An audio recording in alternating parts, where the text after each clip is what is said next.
우리 사랑하는 한밭제일 성도 여러분들, 우리 교회가 부흥하기를 소망하시죠?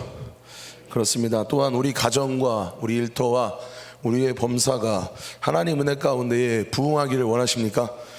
자, 그렇다면 우리가 부흥을 경험하고 부흥을 맛보기 위해서는요, 반드시 거쳐야 되는 게 있습니다. 그것은 바로 기도입니다. 부흥의 원동력이 바로 기도라는 것입니다. 저번 새벽 예배 때 느헤미야 말씀을 통해서요, 우리의 영적인 각성과 또한 영적인 부흥이 말씀으로부터 시작되는 것을 말씀드렸습니다. 근데 오늘은요, 그 부흥을 이루기 위해서는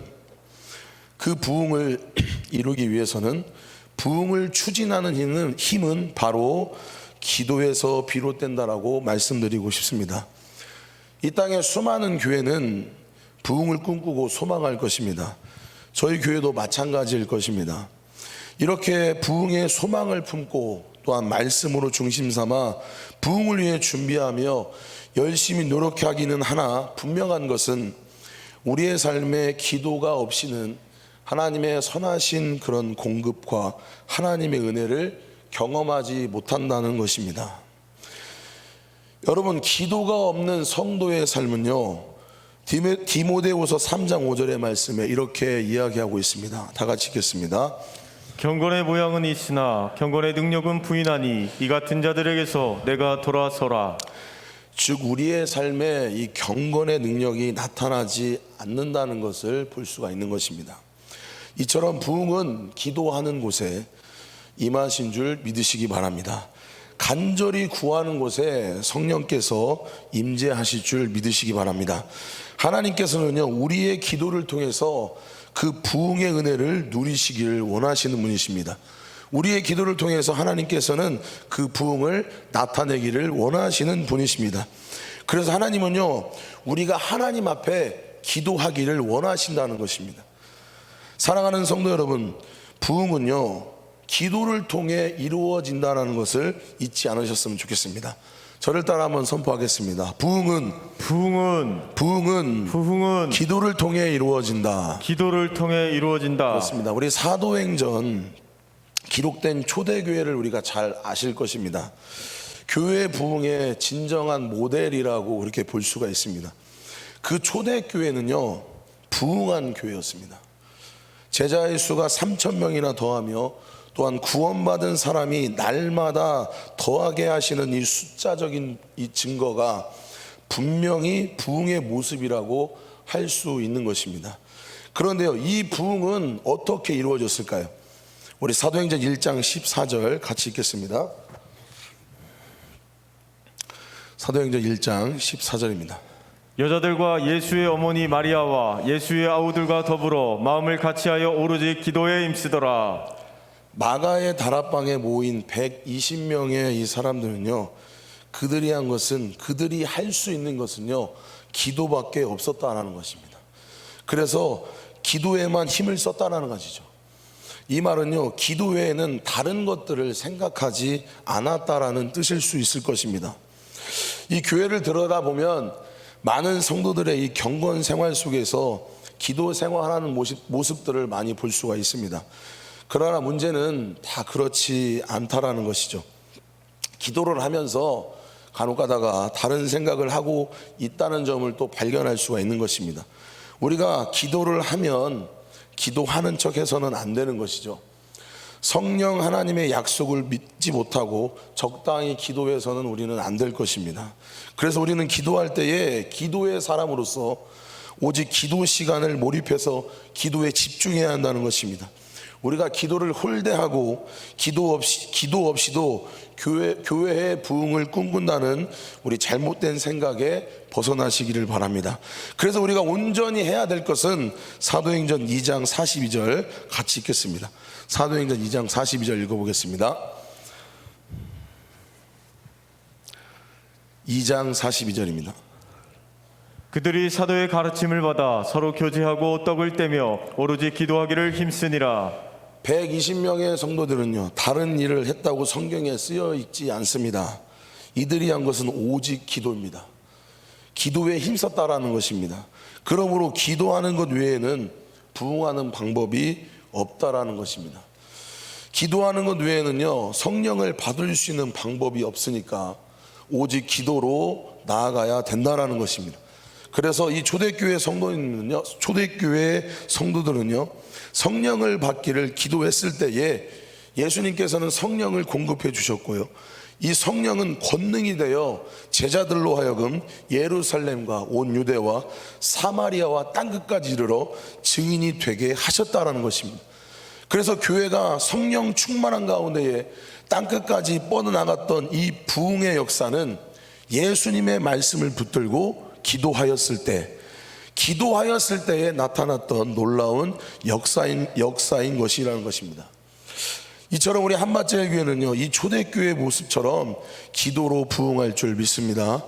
기도로 부흥을 경험하게 될 줄 믿습니다. 아멘. 기도함으로 우리 도마동 교회 영성이 살아날 줄 믿습니다. 아멘. 우리는 많은 성도의 숫자를 자랑하는 것이 아니라요, 기도할 줄 아는 성도가 더욱 귀하다는 것을 알아. 내가 바로 기도하는 성도다. 내가 내 기도로 능히 부흥의 역사를 감당하는 성도라는 것을 잊지 않으셨으면 좋겠습니다. 내 기도를 통해 교회가 부흥할 수 있다는 것입니다. 성도 여러분, 구약 성경을 보면 이 부흥을 위해서 기도했던 한 선지자를 잘 아실 것입니다. 바로 하박국 선지자입니다. 이 하박국 선지자는 이렇게 기도했습니다. 하박국 3장 1절 2절 다 같이 읽어보도록 하겠습니다. 시기 온옷에 맞춘 선지자 하박국의 기도라. 여호와여, 내가 주께 대한 소문을 듣고 놀랐나이다. 여호와여, 주는 주의 일을 이 수년 내에 부흥하게 하옵소서. 이 수년 내에 나타내시옵소서. 진노 중에라도 궁유를 잊지 마옵소서. 우리가 이 하박국의 기도를 통해 우리가 알게 되는 것은요, 부흥은요 간구해야 된다는 것입니다. 즉 부흥을 위해서 철저히 기도해야 된다는 것이죠. 왜냐하면 우리의 힘으로 이 부흥이 가능하지 않다라는 것입니다.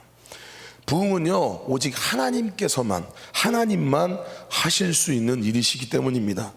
사람의 능력으로, 사람의 말로, 뭔가 사람의 기술로 부흥이 되는 게 아니라, 명심하셔야 될 것은 부흥은 오직 하나님께만 허락하셔야만이 맛볼 수 있기 때문에 그 부흥의 원천은 하나님 앞에 먼저 간구해야 된다는 것입니다.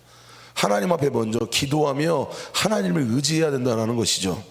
그래서 하박국 선지자는요 부흥을 위해 기도했습니다.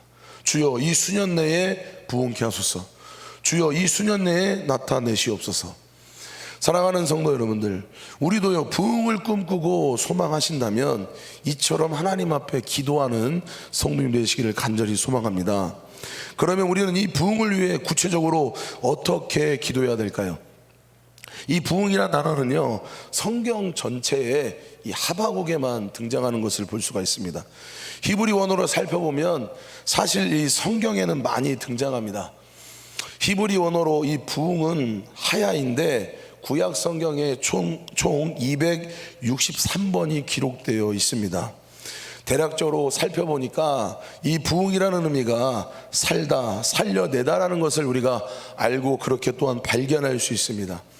그리고 특별히 이 살려내다는 의미로서 부흥이 바로 오늘 우리가 읽었던 에스겔에서 보다 정확하게 기록되어 있는 것을 볼 수가 있습니다. 이 에스겔서의 핵심에 두 가지의 환상이 있는데요, 하나는 마른 뼈가 살아나는 환상이고요, 다른 하나는 성전으로부터 물이 흘러가는 환상입니다. 이 두 가지 환상 이야기는요 하야라는, 즉 부흥이라는 단어들이 가득 차 있다는 것을 볼 수가 있습니다. 하나님께서 환상 중에 이 에스겔의 뼈들의 골짜기로 인도하셨습니다. 단순히 시체가 모여있는 것이 아니고요, 시체가 부패하고 썩어서 뼈만 남아있는 곳이 바로 이런 곳이었습니다. 생명의 소망을 조금도 찾아볼 수 없는 장소가 이 장소였다라는 것이죠. 그런데 하나님께서는 아무 소망 없는, 아무 생명 없는 이 장소에서 하나님은 부흥을 일으켜 주신다라는 것입니다. 이 뼈 조각조각들을 하나님께서는 살려내신다라는 것입니다. 하나님께서 하나님께서 연결하시니까 핏줄이 붙고요, 새살이 돋아 오르는 것을 말씀을 통해 볼 수가 있는 것입니다. 뼈 조각에는요 이제 새 생명이 붙기 시작하는 것을 볼 수가 있다라는 것이죠. 그런데 이 살아나는 이 역사, 부흥의 역사에 있어서 중요한 한 가지 사실이 있는데, 그것은 이 죽음의 장소에 성령의 바람이 불어왔다라는 것입니다. 성령으로 말미암아 부흥을 완성을 이룰 수 있다라는 것입니다. 우리 에스겔서 37장 5절 6절 다 같이 한번 읽어보겠습니다. 주 여호와께서 이 뼈들에게 이같이 말씀하시기를 내가 생기를 너희에게 들어가게 하리니 너희가 살아나리라. 너희 위에 힘줄을 두고 살을 입히고 가죽으로 덮고 너희 속에 생기를 넣으리니 너희가 살아나리라. 또 내가 여호와인 줄 너희가 알리라 하셨다 하라.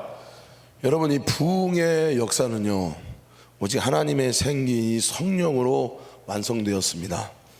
살아나는 역사는 바로 이 성령으로 가능하였습니다. 그런데 여러분, 이 성령의 역사가 참으로 놀라운 사실은요 뼈 조각이 단순히 사람이 된 곳에 있지는 않다라는 것입니다. 성경은 이 뼈 조각이 생명을 이루고만 있다고 말하지는 않습니다. 이 에스겔서 말씀을 보면 이 소망이 없던 뼈 조각이 무엇을 이루냐면 군대를 이루었다라고 말씀하고 있습니다. 에스겔서 37장 10절은 이렇게 말씀하고 있습니다. 다 같이 읽겠습니다. 이에 내가 그 명령대로 태어나였더니 생기가 그들에게 들어가매 그들이 곧 살아나서 일어나 서는데 극히 큰 군대더라. 하나님의 호흡, 하나님의 영, 성령으로 말미암는 자는 하나님의 강한 용사, 하나님의 강한 군대로 거듭나게 되는 것을 볼 수가 있는 것입니다. 그저 이 땅의 약한 모습으로 우리가 숨 쉬면서 살다가는 그런 인생이 아니라요, 성령을 받으면 능히 하늘의 뜻이 땅에 이뤄낼 수 있는 그런 군대가 될 수 있다라는 것입니다. 그래서 하나님의 성령으로 군대가 된 우리는 이 사단의 이 적진을 깊숙이 침투하여 끝내 승리의 깃발을 꽂을 하나님의 충성스러운 용사로 변화된다라는 것입니다. 이처럼 이 새벽에 부흥의 역사를 위해 함께 기도하시는 우리 성도님 되기를 간절히 소망합니다. 이렇게 기도했으면 좋겠습니다. 주여, 마른 뼈도 능히 살리시고 죽음의 골짜기도 능히 부흥케 하시는 하나님의 생기가 이 시간 내게도 불어와 아무런 생명 없고 아무런 소망 없는 나에게 하나님의 이 인생 새 소망을 얻게 하여 주시옵소서. 이렇게 기도하시는 우리 성도 되기를 간절히 소망합니다. 에스겔의 이 핵심의 이 두 번째는요, 에스겔 47장에 기록되어 있는데요, 이 성전에서 흘러나오는 물, 이것을 통해서 살려내는 것을 볼 수가 있습니다. 우리 47장 내용을 전체적으로 보면 성전에서부터 생명의 물이 흘러나는 것을 볼 수가 있습니다. 이 물은요 잔잔한 물이 아니었습니다. 얕은 물이 아니었습니다. 성전으로부터 쏟아져 나오는 이 생명수는 에스겔의 발목을 채웠고요, 그 다음에 점차 무릎까지 차오르고요, 그 다음에 허리까지 지나 나중에는 건너지 못할 어마어마한 이 강줄기로 차오르게 되는 것을 47장에서 볼 수가 있는 것입니다. 여러분, 부흥은 차오르는 것입니다. 은혜가 차오르고요, 믿음이 차오르고요, 우리 삶 가운데에 하나님의 은혜와 감격이 차오르는 것임을 믿으셨으면 좋겠습니다. 비록 시작은요 우리의 발목 정도의 미미한 그런 수준일 수 있지만 결국에는요 성령 곧 하나님으로부터 이 시작되는 은혜가 우리의 삶에 강을 이루게 된다는 것입니다. 이 차오르는 부흥이 우리의 가정과 교회에 충만하기를 간절히 소망합니다. 더 놀라운 것은 이 강줄기에 능력이 있다는 것입니다. 이 능력이는, 이 강줄기는 치유의 능력이 있는데요, 강물이 닿는 곳마다 살아나고 솟아게 되는 부흥의 역사가 나타나는 것을 볼 수가 있습니다. 에스겔서 47장 9절 그리고 12절에 다 같이 한번 이렇게 기록되는 것을 보기를 원합니다. 이 강물이 이르는 곳마다 번성하는 모든 생물이 살고 또 고기가 심히 많으리니 이 물이 흘러 들어가므로 바닷물이 되살아나겠고 이 강이 이르는 각처에 모든 것이 살 것이며 강 좌우가에는 각종 먹을 과실나무가 자라서 그 잎이 시들지 아니하며 열매가 끊이지 아니하고 달마다 새 열매를 맺으리니 그 물이 성소를 통하여 나옴이라. 그 열매는 먹을 만하고 그 잎사귀는 약재료가 되리라. 아멘. 성전으로부터 흘러나가는 물은 곧 성도를 의미하고 있습니다. 십자가의 가슴을 품고 예수의 사랑을 전할 때에 우리가 가는 곳마다 회복의 역사가 나타낼 줄 믿습니다.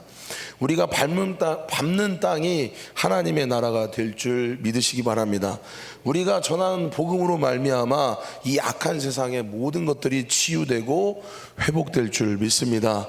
여러분, 물이 바다 덮음같이 성전의 생명수가 온 세상 가득 하나님의 영광을 나타내는 그날이 곧 우리를 통해 오게 될 줄 믿습니다. 성령으로 부흥케 되는 우리는 예수님의 선한 강줄기가 되어서 이 세상을 살리는 일에 온전히 쓰임받기를 간절히 소망합니다. 반주 좀 부탁하겠습니다. 말씀을 좀 정리하겠습니다. 하나님께서는 이 부흥을 위해서 상황과 환경에 따라 사람을 세우셨습니다. 미국에 요나단 에드워드라는 목사님이 계셨습니다. 18세기의 미국 교회에 이 부흥의 불길을 붙이신 목사님이셨는데요, 이 목사님은 1차 영적 대각성의 운동의 주동자였습니다. 이 목사님으로부터 운동이 시작되었는데 어떠한 운동이 시작되었냐면 기도로 운동이 시작되었습니다. 그 목사님에 대한 기록을 보면 그는 너무도 애써 기도한 나머지 그가 무릎을 꿇고 기도한 마룻바닥이 움푹 패여 있었다, 그렇게 이야기하고 있습니다. 또 요나단 에드워드의 품에 세상을 떠난 이 데이비드 브레더 선교사는요, 성령의 능력으로 인디언들에게 복음의 불을 붙여주었는데요, 그는 이렇게 말합니다. 부흥은 첫째도 기도고 둘째도 기도고 셋째도 기도라는 말을 남긴 선교사님이었습니다. 여러분, 우리나라 평양 대부흥도 마찬가지입니다. 일심 기도고 오직 기도고 통성 기도로 이 장대현 교회와 남산현 교회 부흥이 한국 강산의 이 시발점이 되었습니다. 그러므로 이 초대교회가 보여주었던 기도의 원칙대로 우리 세대에 가장 필요한 것은 기도이며, 둘째는 더 많은 기도이고, 셋째는 능력의 기도인 것을 잊지 않으셨으면 좋겠습니다. 그래서 우리는 이것을 위해 한 뜻과 한 마음으로 모여서 기도해야 될 것입니다. 부흥을 갈망하는 사람들이 모여 기도할 때에 부흥은 시작될 것입니다. 여러분, 위대한 부흥은 언제나 기도에 대해서 물러서지 않는 사람들을 통해 이루어졌다는 것을 잊지 않으셨으면 좋겠습니다. 기도라면 끈질기게 기도하는 사람을 통해 부흥이 시작되었다는 것을 잊지 않으셨으면 좋겠습니다. 여러분, 19세기 말 유명한 부흥가 스미스 목사님에게 한 성도에 찾아와 이렇게 물었다고 합니다. 목사님, 나는 부흥을 원합니다. 교회가 부흥을 맛보기 원한다면 어떻게 하면 좋을까요? 그때 이 스미스 목사가 말하기를, 집으로 돌아가서 방문을 걸어 잠그고 하나님 앞에 무릎을 꿇으십시오. 그리고 분필로 당신이 앉아있는 자리에 원을 그리십시오. 그리고 기도하십시오. 이처럼 우리가 있는 자리에 지금 기도하면 하나님의 부흥이 그 자리에서부터 시작한다는 사실을 잊지 않으셨으면 좋겠습니다. 거기서부터 부흥이 일어나면요, 우리의 가정도, 우리의 교회도, 우리의 나라도, 우리의 민족도 이 전 세계적으로 부흥을 맛보게 될 것입니다. 여러분, 부흥은 다른 사람으로 시작되는 게 아니라 기도하는 사람, 기도하는 성도, 기도하는 백성이 부흥을 일으켰듯이 기도하는 나로부터 부흥이 시작되는 것을 잊지 않으셨으면 좋겠습니다. 우리가 기도에 물러서지 말고요, 오직 기도로 우리의 부흥을 이루시는 사랑하는 한밭질 손되기를 간절히 소망합니다. 우리 시간 한번 찬양하며 나아가기 원합니다. 우리 함께 기도해